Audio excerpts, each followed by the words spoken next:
Hey everybody, welcome to episode 7 of CCFR Radio on the Air. I'm your host, Rod Giltaca, and today is our 1-hour special, our 10th anniversary at the CCFR.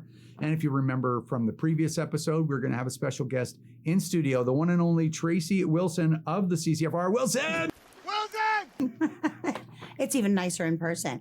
I love the new studio, Rod. Good job. Why, thank you. I built it myself. I know you did. It's my first visit here. It looks great. It's cozy. I love it. I'm glad that we're here together to tell this crazy story of all this crazy stuff. Oh, it's crazy. So just to set it up so that people know, we just did the podcast. Yes. Going through this list, it was 2 hours. Yeah. Because so much has happened. We left stuff out of that. So we're not going to be able to reach everything in this 1 hour on television. But if people are interested and they're interested in the extra clips and all the rest of that stuff, they can go to the CCFR's YouTube channel and check out episode 200. That's the 10th anniversary podcast. So All right. Well, let's start out now in the whole tale of the CCFR. Where shall we start, Ms. Wilson? Well, we're going to start in the beginning. All right.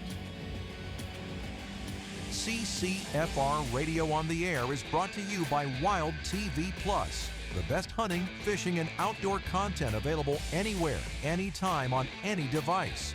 Visit wildtvplus.ca. So we were all members of other groups, different gun groups. And I know for me anyways, as you know, I've got a little bit of fire in my belly. I wanted to get a little more involved in advocacy.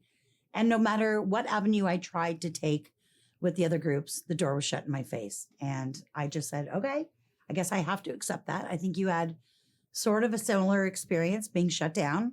I did. Mm-hmm. And I was a member of another group, probably for about 4 months. It was not the group for me. Right. And so I thought, you know what, after that experience, I don't want anything to do with firearm advocacy, actually. Yeah. So this was in 2015, early 2015, I think. Well, somewhere around there. It was one night For me. after. Yes, I know. Yeah. So there was one night after an event that we did. And we were all kind of sitting around on the floor together, actually, talking about where do we go from here if we can't get into this group and, participate and help with advocacy. What do we do? So we decided we would start our own group. But of course, you need a fearless leader. You need a face and a voice out front. And, we were kind of thinking, well, who can we get? And one guy said, I know the guy, Rod. And everybody's like, oh, yeah, Giltaca, Civil Advantage Firearms. And I'm sitting there having no clue because I'm not that kind of gun guy. I own guns and I was primarily a hunter, but I didn't watch YouTube videos. So I had no idea who you were. So I trusted their opinion. And I think they chased you around for some time on that. Yeah, well, I was initially recruited and I said no because I'd had a bad experience. Mm-hmm. And the individual that was part of your group wouldn't take no for an answer. He came again and I said, okay, I'll tell you what, I'll do it for a year to get this group started and then I will exit. Okay, fine. And then that's look how that turned out. Here we are. That didn't work. No, a decade later. So well, go ahead. There was a lot of infrastructure that needed to be built too. Like we didn't want to just be a Facebook group. There's plenty of guys doing that. We were looking at building an actual national advocacy organization, something more sophisticated. So we built the infrastructure. We had a lot of help from our good friend Serge at the very beginning. Yeah. He was kind of our first IT guy, built a lot of the platforms and stuff that we needed. And then it was just one of those situations where, is it going to work? If you build it, will they come? And they did. Well, they did. And then a quick story, hopefully before we run out of time in the segment, but basically Serge and I were trying to get the CRM, right? Like the membership database connected with the website to our e-commerce, right? To buy memberships and all that. We had promised that we would open on a specific date in October in 2015. And it was midnight my time on the West Coast. It was 3 a.m. where Serge was in Montreal, in Quebec. And he bought a membership to test it. And then he went in and seems like everything works. And he got his e-receipt, right, in his email. And he's looking in the database like, I'm in there. Yeah. And he was like, who is Charlie Goudreau? And I'm like, Charlie Goudreau. And I'm like, I think that's one of my students that came through the firearm safety course like a couple of months ago. He's like, well, he has a membership. And I'm like, how is that possible? He's like, because he either went to the website at midnight because he's in BC where I am, or he was refreshing the website. It was up and he was the first person to buy a membership. I wonder if he even knows that. Yeah. I don't know if he does. Like he had to be sitting there waiting, just refreshing and getting it to refresh. So, and a few more popped in there in the middle of the night too. Wow. So it was pretty wild. And before long, we had 2,000 members. Yeah, I think in our first month of existence. Yeah, something like that. Yeah. All right. Well, when we come back, we're going to talk about what happened when the organization first threw its doors open. And so that'll be interesting. Stick with us.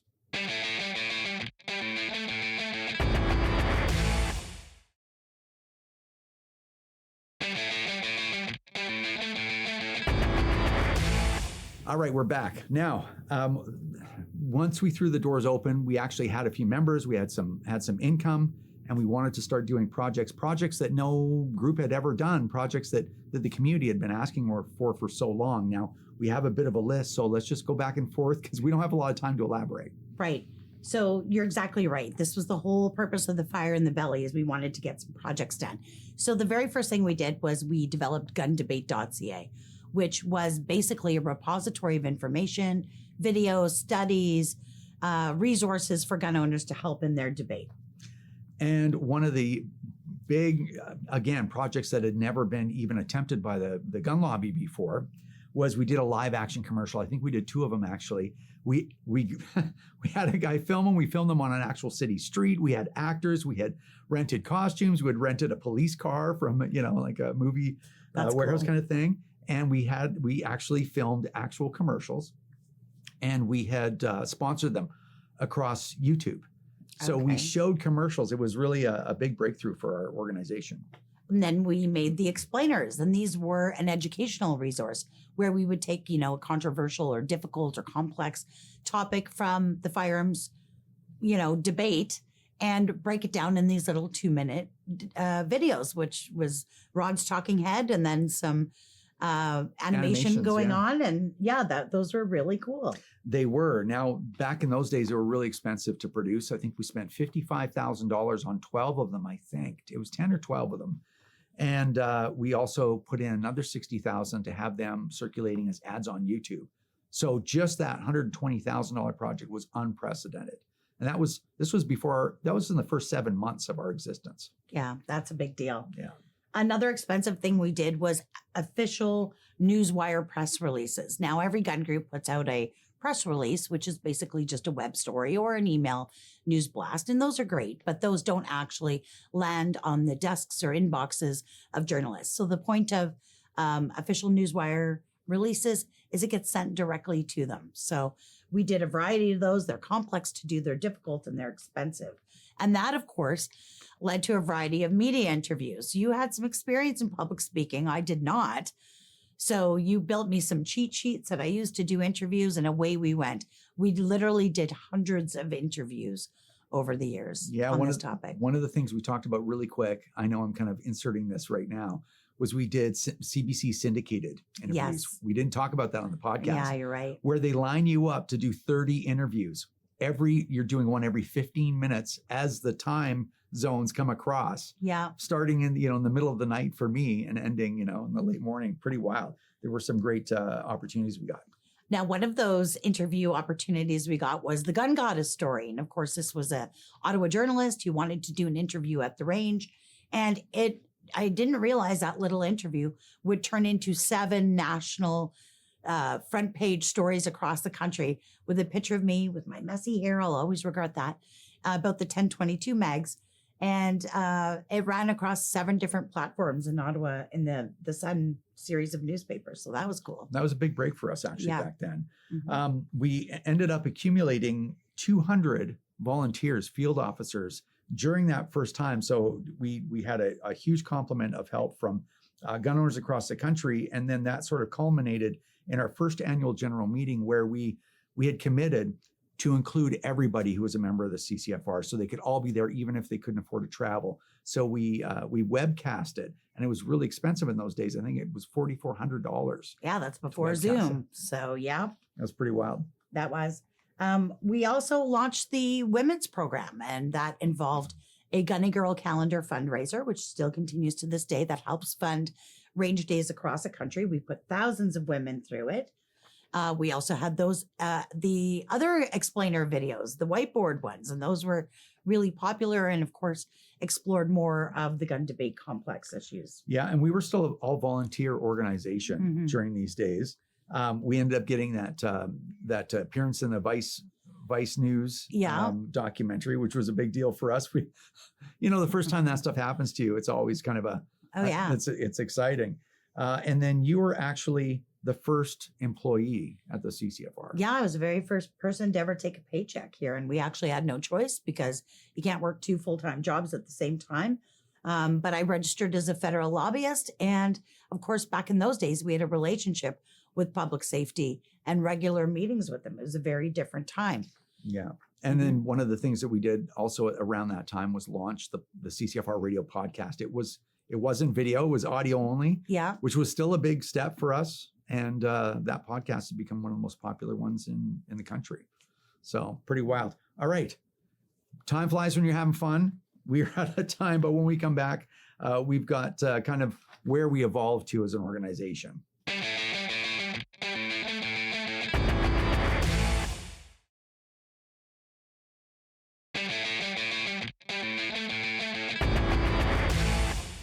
Okay, we're back, and it's rapid fire, man. We have so much. All right, we got to keep going. Okay, so one of the things that did happen when we were really operating and starting to build a national profile was we ended up clashing with this group, this fabricated group called the Canadian Doctors for Protection from Guns, otherwise known as the Spin Docs. Yeah, that's right. So this was difficult because there was a couple of anti-gun groups already in the atmosphere. Police Sauvier and the Coalition for Gun Control, but they weren't really effective. And I think the Liberals were looking for something with an appeal to authority. And so here they get these doctors and they get them in their lab coats. Yeah. And it's sort of lent this credibility to what they were saying. And of course, made firearms a public health emergency. And we know exactly what happens when the government decides something's an emergency. So that just started this whole snowball effect with these people. They had the fake study, the one out of Ontario that said study. Yeah. A child is injured by a gun every day in Ontario. If children are up to 25 years old, and toy guns, pellet guns, pellet guns, and airsoft, those kinds of things. 86% of those injuries were toys. Yeah, crazy. But even the graphic said firearms on it, like total fraud. Of course. And they, of course, hired a propagandist and they started this whole campaign against us, calling us, NRA style. Like, it was just nuts. Yeah. And any time that you tried to challenge or criticize anything that they said, their spokesperson, Dr. Naj, would play the race card, the misogyny card. Like, it was just such a weird battle. It was very, very weak. But yes. But back then that worked fairly well for them because people were susceptible to that. Yes. They used to believe those things. Right. That was interesting. Yeah. And of course, there was a Toronto Board of Health meeting where they had Dr. Moss Dosey. And if you remember him, he was actually the trauma surgeon that was on the ground, boots to the ground during the Polytechnique shooting. And he was absolutely raked over the coals by these people. So, there's only credibility in the white coat system if you agree with everything they say. If you agree with what the government says and you're anti-gun, then you're like, how dare you, attack doctors? Like, disagreeing with doctors was attacking them. Yes. But if you are a doctor saying, you know what, I don't think legal guns are the problem, then you're absolutely attacked for real, by these folks. It was pretty interesting. Yeah.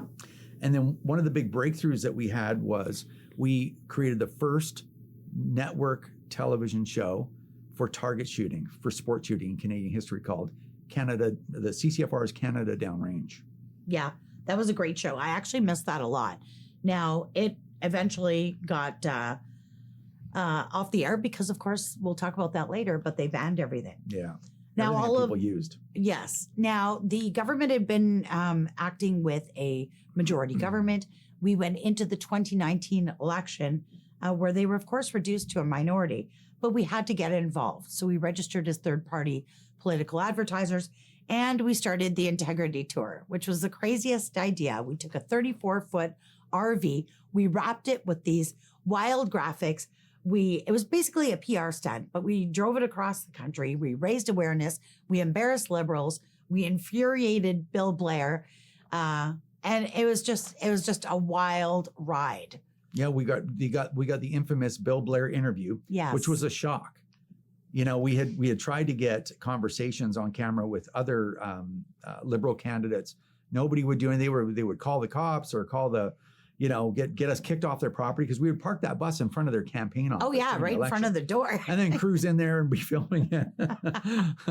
But Bill Blair took us up on it. And wow, if you haven't seen the Bill Blair interview, you got to see it. It's pretty crazy. Someone that's enforced the law apparently for so long, you think you know even the smallest detail about that. And then you just told me I said something that I didn't say, and it's on video. You could even go look it up yourself. See, this is a problem, right? And I'm just looking for honest discussion, honest conversation with honest people that really want to solve the problem. And you just told me a lie. That I said that people are going to open fire on the police. I never said that in my life. Not in my life. The video is right there in your computer. So I don't watch your videos, now, Rod. I have to confess. well, apparently you just did. You just told me that you did. It's been reported to me. Oh, so it's hearsay. No, but I've seen it written that you said, implied that people would be, children could be injured in the crossfire of this thing. And quite frankly, I think that No, I never said crossfire. And the problem is when you pay the media $600 million to tell your story, this is exactly what you get. Yeah, I think that was probably one of the most important pieces we ever did. And then, of course, after that, we took the liberal failure bus, as I like to call it, across the country. We got stuck in a snowstorm, and everything's history from there. Yeah, it's quite interesting. Yeah. But then that sort of leads us to May 1st, 2020.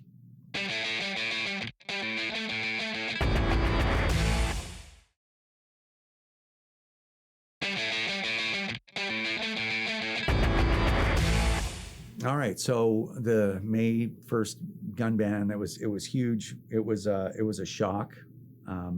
It was done using an order in council, which is an instrument that's supposed to be used for like minor political appointments and whatnot. It was a shocker. Like for me, it felt like doomsday. I mean, we had been up against a tough battle with this government as it was.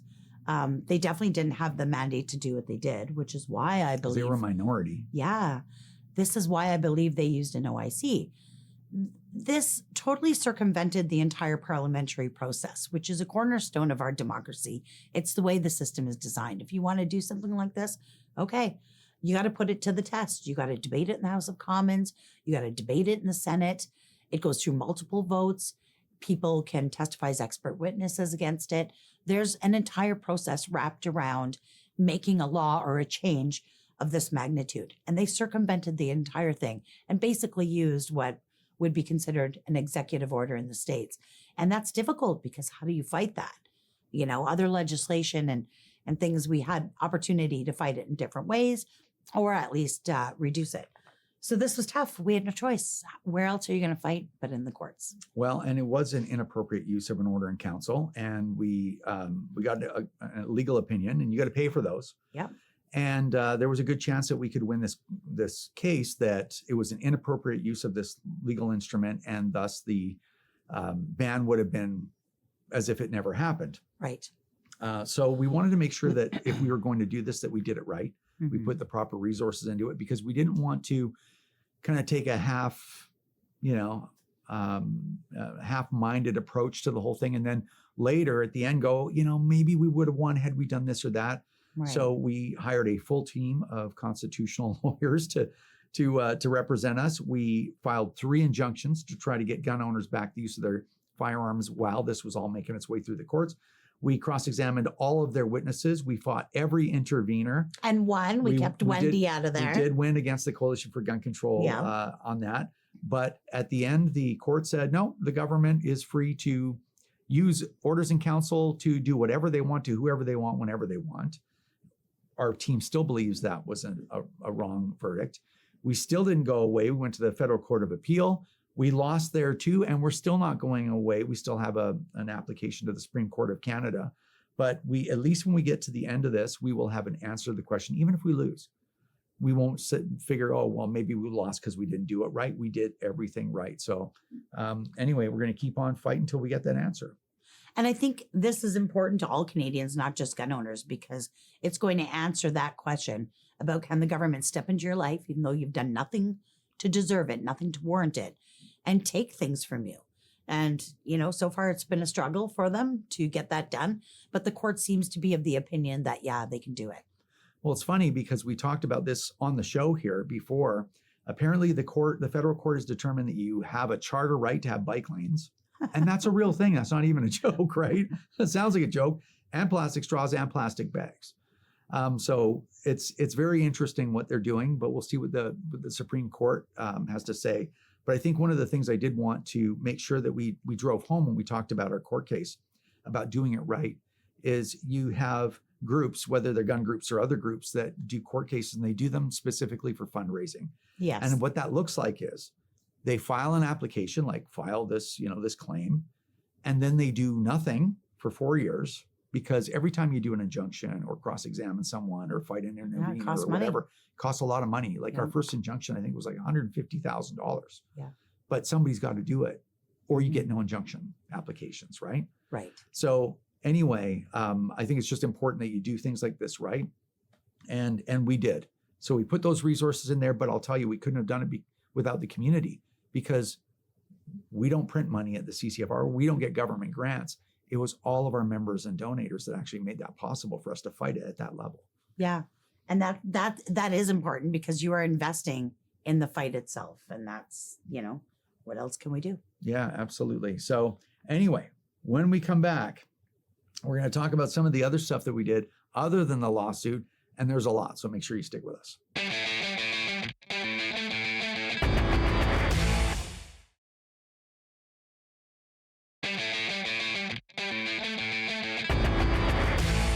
All right, so we during this whole time, we're fighting in court. We've got a bunch of other projects on the go.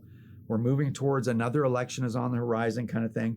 But we wanted to fight these people every chance we could. We had great support from gun owners across the country. Not all of them, obviously, right? But enough that we could do some really big things. And one of the biggest things we ever had done up to that point was a campaign with Postmedia to take out 68 full-page ads across 17 different newspapers, and all major newspapers, the Montreal Gazette and what have you, across, I think it was about 6 or 8 weeks. Yeah, that was a huge campaign. It was a really nice ad. It consisted of an open letter that you had written. There was an infographic. Page. Yeah. And it was beautiful. And it went out all over. It was very professional looking and incredibly expensive, of course. But that was the point of building the CCFR. We don't want to have a group just to collect money and pay salaries. We wanted to actually do advocacy. Absolutely. So the one page was the open letter. The other page was a sponsored article on the bottom, I think, and then an infographic on the top. And it led to a website called propertyjustice.ca, where we had a whiteboard explainer video explaining to the average Canadian why the gun lobby was suing the government, because it's actually about property rights. Yeah. So really interesting. I think that was like $260,000 or something like that. I can't remember what the exact number was, but it was the biggest thing the gun lobby had ever done at that point. Speaking of big things the gun lobby does, we also had the Integrity March in there. And of course, I don't know, sometimes I like to think this might have been a little bit of a guilty pleasure, a little bit personal. It was a rough time. We had been through the gun ban. We were still in the middle of that. We were going through COVID. We were separated from our people. Ranges had been shut down. There's just all kinds of weird things going on. And we decide in the middle of all that to gather everyone we can in Ottawa and do the Integrity March. So this was interesting, because I'll never forget the feeling when I made it to the Hill on the day of the march. And we didn't know if people were going to show up or not. How do you know if 200 people show up or 10,000, right? And I remember, going up the concrete stairs to get the view of Parliament Hill and the lawn, and getting up to the top of the stairs. And there were thousands of people standing there. And I think I sent you a text saying, get over here. But yeah, just an incredible time. Spent a lot of time with some good people. It really was. We ended up with a couple of great interviews and lots of great footage, and it was really something. It was a magical day, and everyone that was there talks about how magical. Even today, I was at the march. It was just something. Yeah, maybe we'll have to do that again. Yeah, you never know. We'll see. Yeah. So then came the 2021 election. Yeah, Another election. This was our chance to push this all back. Yeah, this was a vanity election, a pandemic election where Trudeau was trying to increase his minority to a majority. And it was a tough time. You were going through cancer treatment, so that was difficult. And we did a brochure project. So your end of it was to design this multi-page, beautiful color piece of propaganda. Well, it looked like liberal propaganda, but what it was it was a documented brochure with QR codes that took you to the websites, and it defined all the terrible things they did, all their failures. All fact check, 100% true, all of it. Yeah, we delivered that to 230,000 homes with the help of volunteers that met at meet and greets, and also delivering boxes of these things to gun shops where gun owners could go pick them up. It was mentioned by Justin Trudeau in a campaign rally. It got under their skin. Right now, the gun lobby is campaigning against liberals. In fact, they were here in Oakville today. Oh yeah, I got under their skin. Oh yeah, I did. Bill Blair made an angry video, shocking. Today, the gun lobby has been distributing their lies and propaganda in ridings right across Ontario, including right here in Scarborough Southwest. And they have been distributing a pamphlet which frankly contains far more lies than even Mr. O'Toole has told about his plans to tear up our gun laws. And yeah, that was just a fun project. It was even mentioned years later in the House by Minister of Foreheads, Mark Garrettson, who was still outraged years later. But even though we lost that election, we had to continue with our mandate, which is raising awareness and normalizing gun ownership, which is a normal thing. And National Range Day was a part of that. Yeah, that's right. So this was a thing we developed where it'll be a national, almost like a holiday, right? So it's the first Saturday in June every year.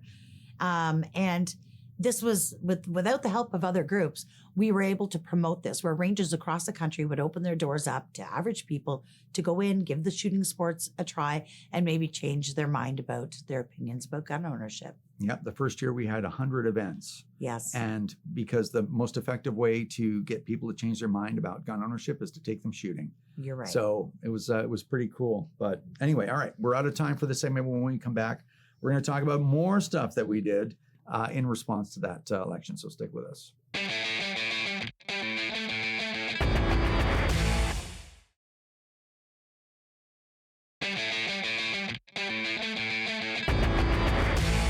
All right, so after the 2021 elections, we still had a fight on our hands. Probably after that, we did the usual thing after we do elections, going like, oh my God, I can't believe we didn't win. Right. What now? Which usually goes for about, I don't know, a day and a half. Then it's like, all right, yeah, we're going to go bigger and harder. And after 2021, that was no exception. Yeah.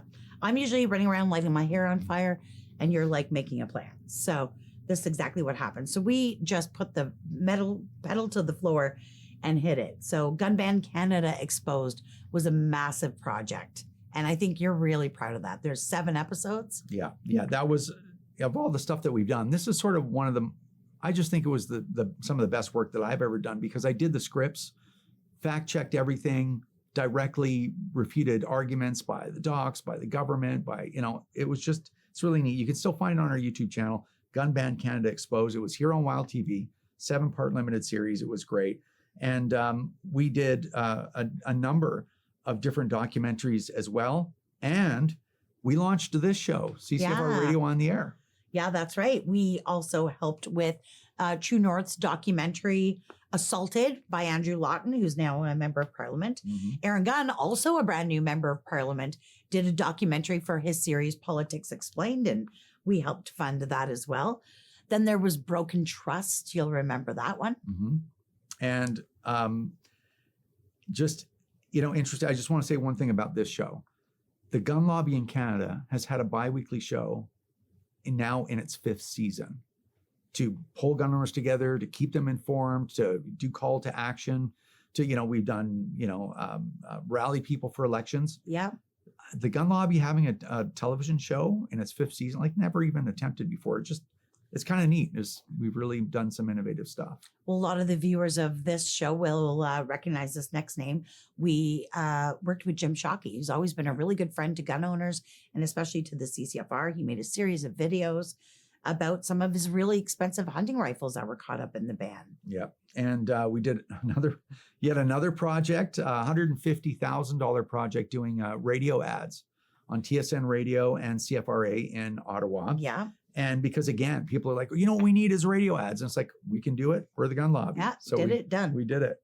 We redeveloped Gundebate multiple times actually over the years. We've repurposed that website. We also created a series of positive gun owner videos. And this was sort of the, I'm the gun owner, I'm not the problem type stuff, but a really positive campaign. Absolutely. We did a billboard campaign. That was around $100,000 campaign, 66 billboards across the country. Mm-hmm. And that was directing people to go to Gundebate.ca. So it was like, can you handle the truth? Gundebate.ca. Yeah. So if people were interested, they could always go there. And I would say it's fairly effective that Gundebate.ca gets a lot of traffic. It does. Now, you also held standing at the Mass Casualty Commission on behalf of the CCFR, which of course was the public inquiry into the Nova Scotia shooting. Really important role and important to have gun owners represented because it ended up being basically just a support system for gun bans, right? It really was, and that was really quite disappointing. Yeah. But anyway, we got to keep moving. We were able to make an appearance at the Public Safety Committee in the Canadian Senate, and that was against Bill C-21. And that was very successful because you only get 5 minutes as an opening statement, and then maybe you'll get some questions because you're on there with a panel. Right. But what I did was I put together, I think it was an 18-minute little mini documentary video, sent it to all the senators with graphs and facts and whatever to get our point across ahead of time.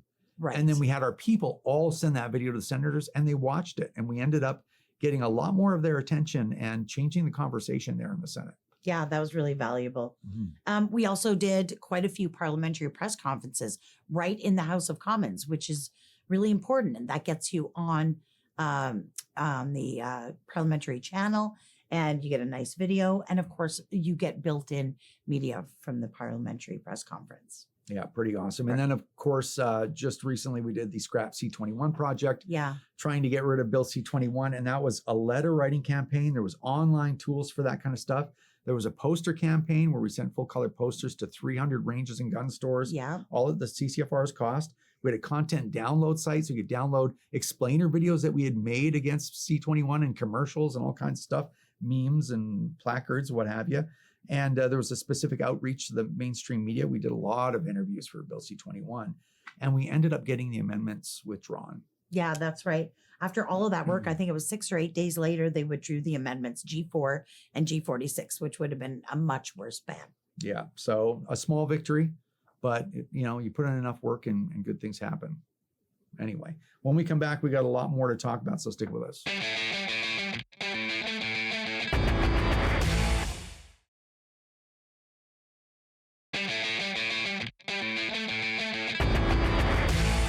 So this led into a really weird time for gun owners because at that time, Trudeau was polling terribly. It had been 10 years. His popularity was down. The Conservatives looked like they were going to be winning some kind of super majority. And we were trying to drive that last stake into the heart of the Liberals with Operation Pitchfork. Politically speaking. Politically speaking. Okay, calm down, everyone.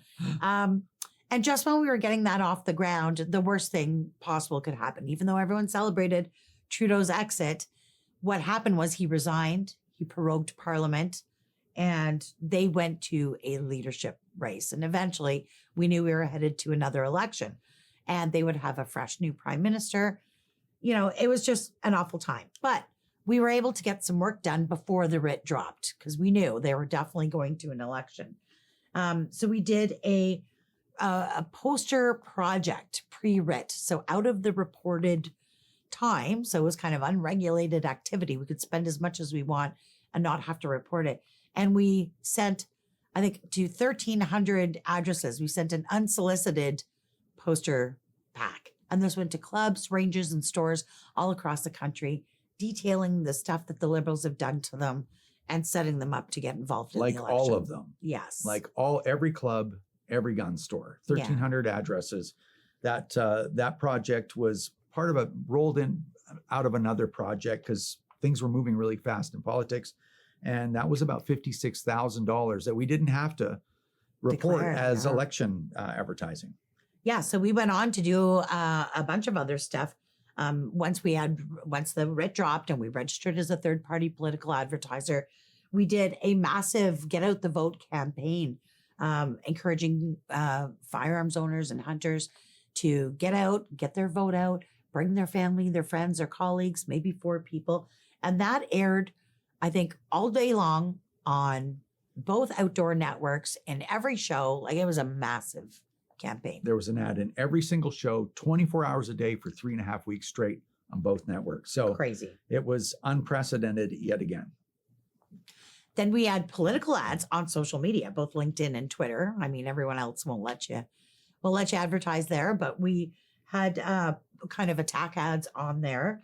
And then we also did a national network TV ads, including during the middle of the Stanley Cup playoffs between the Leafs and Montreal, which that in itself was a huge feat. It was very difficult to get on there. Yeah. Well, again, the gun lobby in Canada ever being in a position to advertise during the Stanley Cup playoffs. Yeah. Actually, Montreal versus Toronto, that one of those games, we had an ad. So no one's ever seen that before.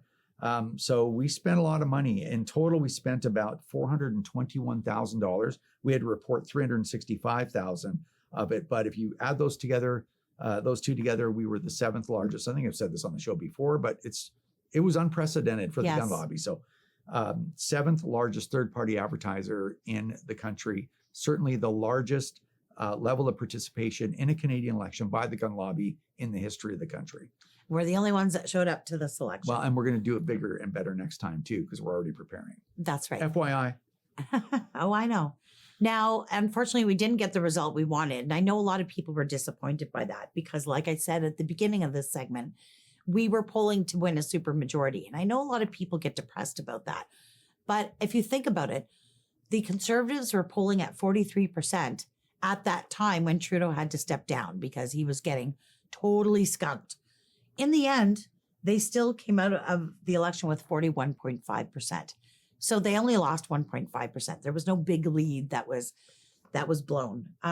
It was the absolute collapse of the NDP. And I think that's still continuing to this day. Yeah. And I think people, again, have to remember, before the election was called, there was a group that spent $4 million on television advertising and online advertising directly targeting Pierre Poilievre. Yes. Directly. Yeah. $4 million. But they didn't have to report that because it wasn't during the writ period. Right. So despite all of that targeted, he still pulled out what number? 41.5% of the vote, which in any other situation would have been a majority government. Absolutely. Yeah. So anyway, I think people forget that. They jump on the bandwagon. So yeah. Anyways. Okay. Now, when we come back, as we've talked a lot about what we've done in the past, when we come back, we're going to talk about where we are right now and where we're going to be going. So anyway, all right. Stick with us. CCFR Radio on the Air is brought to you by Wild TV Plus, the best hunting, fishing, and outdoor content available anywhere, anytime, on any device. Visit wildtvplus.ca.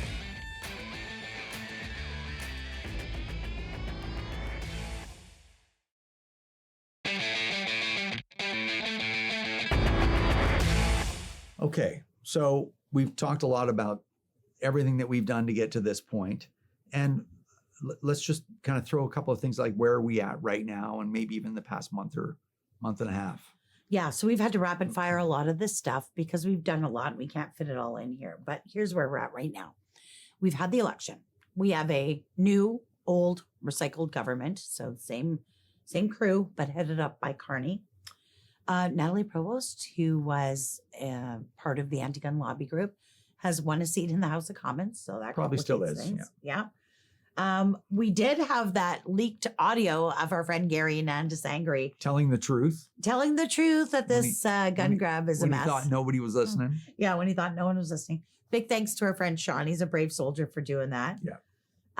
They have attempted to roll out the pilot program in Cape Breton. We were there. We rallied against it. We embarrassed the police chief, who's brother-in-law with the Liberal MP. He's ended up resigning. We've rallied in Boys Town, New Brunswick against this.